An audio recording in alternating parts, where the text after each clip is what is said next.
अब ये अकेला है, ऐसे समझो, सृष्टि में क्या है, अकेला है। अब ये इच्छा उत्पन्न करेगा, मैं कुछ करूँ ना, तो इच्छा उत्पन्न कर रहा है, तो इसमें मन है, बुद्धि है, चित्त है, अहंकार, सारे तत्व इसी के साथ। तो इसका कह सकते हैं चार स्वरूप है। मन भी ब्रह्म है, बुद्धि भी ब्रह्म है, चित्त भी ब्रह्म है, और अहंकार भी ब्रह्म है। लेकिन वो किस रूप में है, निराकार रूप में। ठीक है, अगर ये निराकार रूप में ही रहे फिर तो जगत में तो कुछ ऐसा है नहीं, फिर समस्या ही नहीं। अगर ये अपने ही इसी जगह रह जाते, इधर आते ही नहीं, कोई समस्या है किसी के साथ? मैं हूं तक समस्या है?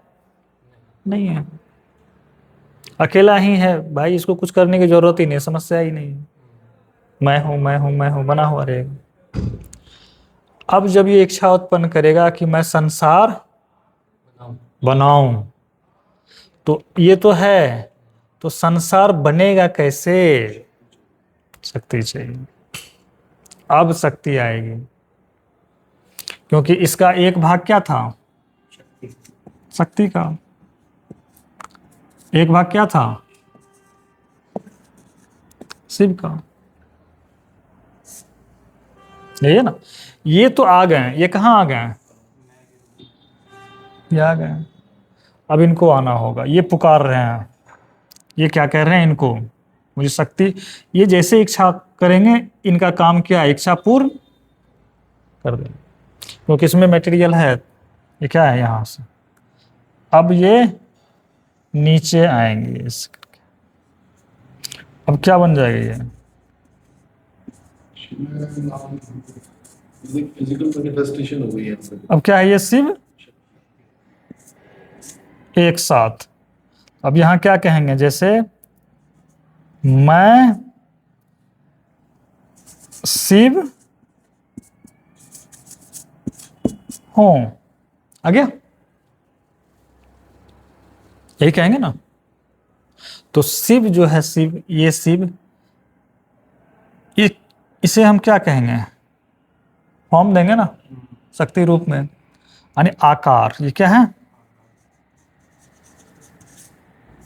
ये क्या है,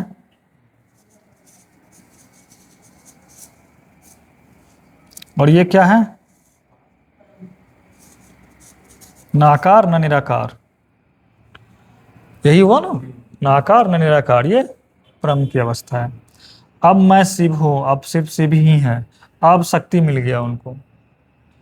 ठीक है, अब वो क्या करेंगे अपने साथ, आगे की रचना क्या करेंगे, आगे की रचना करना शुरू करेंगे। तो इसका, इस दोनों का स्वरूप अभी कौन सा है, निराकार, यानी कि शून्य अवस्था।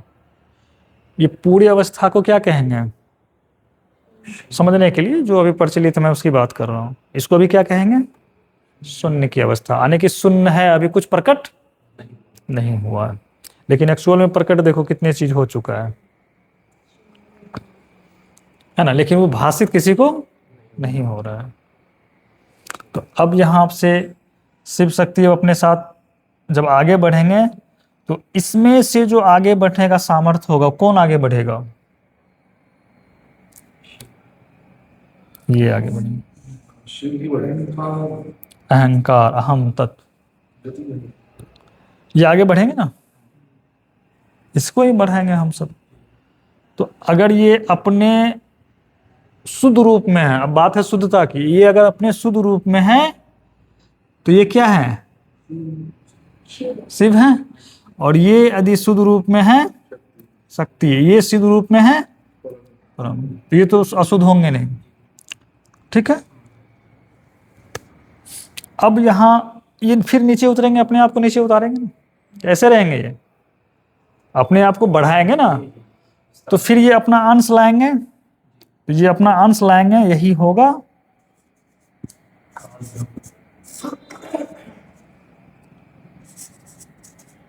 क्या बना, काल ब्रह्म। और ये अपना ये जब आएगी इसके साथ, क्योंकि यहीं से आएगी, यहां से ना,